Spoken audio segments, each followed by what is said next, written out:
5 gode grunde til, at du skal gå ind og se forestillingen Håndbog for superhelte på Odense Teater, og du skal tage dit barn med. 1. Det her er en tematik, som de fleste børn kan forholde sig til.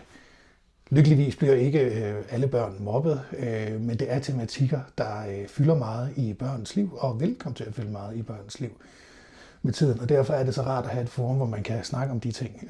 Og det kan man, efter man har været inde og se Håndbog for superhelte. 2. Universet bliver levende. Der sker noget, når man løfter en historie op fra en bog og op i teatret.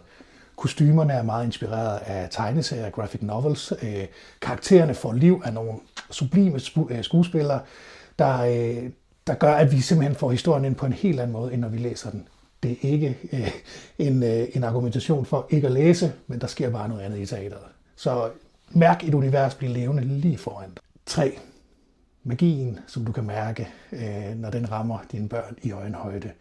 Der sker noget, når man sidder med sit barn, der sidder helt ude på kanten af stolene og knuger din hånd, fordi nu bliver det lige lidt for spændende, nu bliver det måske lige lidt for rørende, og den måde, han kan kramme sig ind til det mærker jeg, hvordan min søn krammede sig ind til mig i særlige øjeblikke. Hør deres grin, mærk deres forløsning.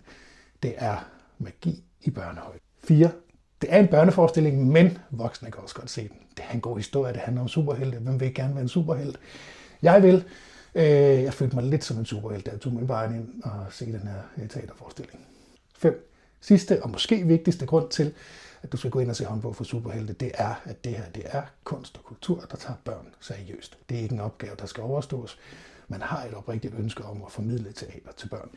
Det kan du se i alt fra skuespillerpræstationer til kostymer, til scenografi, til instruktion, til alt. Det er så rart at se mennesker gøre sig umage, især når det kommer til dem, der skal underholde vores børn. Så tak for det.